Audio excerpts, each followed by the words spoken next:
Set చూద్దాము ఎట్లా వచ్చింది ఏంటనేది మీ ముందే ఓపెన్ చేస్తాను.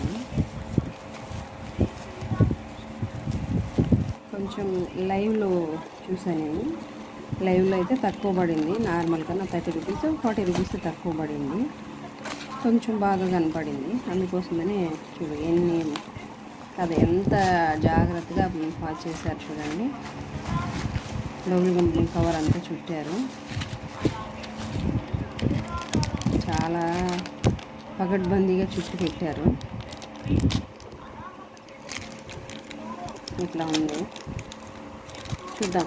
చూడ్డానికైతే ఓకే కానీ తీసి చూస్తే తెలియాలి. మొత్తానికి ఒక అడ్వాంటేజ్ ఏంటంటే ఏదైనా అండి నచ్చిపోయినా మనం పెట్టుకున్నామంటే చూసి మనకు ఒకవేళ ఇన్ కేసు నచ్చలేదనుకోండి మళ్ళీ రిటర్న్ పెట్టేసామంటే వెంటనే పిక్ చేసుకుంటే